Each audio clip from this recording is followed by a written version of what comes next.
Assalamualaikum warahmatullahi wabarakatuh. Halo semuanya.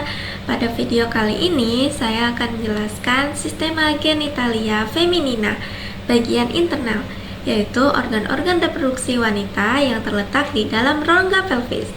Genitalia feminina bagian internal berperan penting dalam proses reproduksi, mulai dari pembentukan sel telur, proses fertilasi, hingga kehamilan dan persalinan.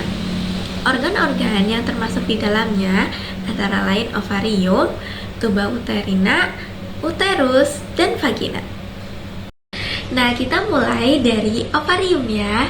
Ovarium ini berjumlah 2, yaitu ovarium kanan dan juga ovarium kiri. Strukturnya terdiri dari bagian luar yang disebut sebagai korteks yang berisi folikel-folikel ovarium dan bagian dalam yang disebut sebagai medula yang mengandung pembuluh darah, saraf, dan pembuluh limfe. Fungsi ovarium ada 2, sebagai fungsi eksotrim yaitu menghasilkan ovum, dan juga fungsi endoktrin yang menghasilkan hormon estrogen dan progesteron. Selanjutnya adalah tuba uterina. Tuba uterina ini berfungsi sebagai saluran transport ovum dan juga tempat terjadinya fertilisasi. Tuba uterina terbagi menjadi 4 bagian. Yang pertama, pars interstitialis atau intramuralis, yaitu bagian tuba yang berjalan di dalam dinding uterus. Yang kedua, pars instamica, yaitu bagian yang lurus dan sempit setelah keluar dari dinding uterus. Yang ketiga, pars ampullaris, yaitu merupakan bagian paling lebar dan berbentuk huruf S. Dan yang terakhir ada infundibulum, yaitu ujung tuba dengan umbai-umbai yang disebut dengan fimbriae dengan lubang yang dinamakan ostium abdominale tubae. Berikutnya adalah uterus. Nah, uterus ini terletak di pelvis minor, di antara vesica urinaria dan rectum. Bagian uterus terdiri dari corpus uteri, di mana bagian atasnya disebut sebagai fundus uteri, dan juga cervix uteri dan cervix uteri. Bentuk dan ukuran uterus bervariasi tergantung usia dan apakah wanita tersebut pernah melahirkan atau belum. Dinding uterus tersusun atas 3 lapisan. Yang pertama, perimetrium sebagai lapisan terluar, myometrium lapisan paling tebal yang tersusun dari otot polos, dan endometrium yaitu lapisan mukosa yang susunan dan fungsinya berubah secara siklis akibat pengaruh hormon.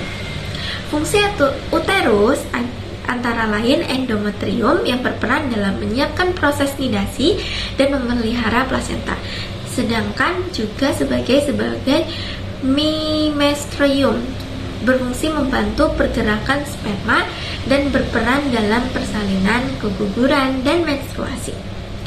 Yang terakhir adalah vagina.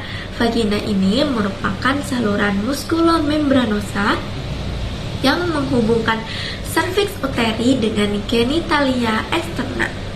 Fungsinya adalah sebagai saluran menstruasi, jalan lahir, dan organ kopulasi. Dinding vagina memiliki dinding depan dengan panjang sekitar 9 cm dan dinding belakang sekitar 11 cm, serta terdapat lipatan-lipatan yang disebut sebagai rugae.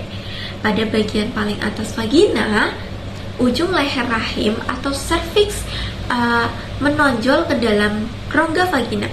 Bagian ini disebut dengan portio. Penonjolan portio ini membentuk ruang-ruang di sekitar ujung cervix yang disebut sebagai fornix. Nah, fornix ini terdiri dari fornix anterior, fornix posterior, serta fornix lateralis kanan dan fornix lateralis kiri.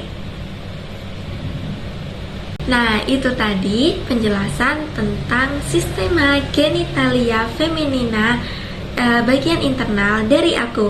Terima kasih sudah menonton. Wassalamualaikum warahmatullahi wabarakatuh.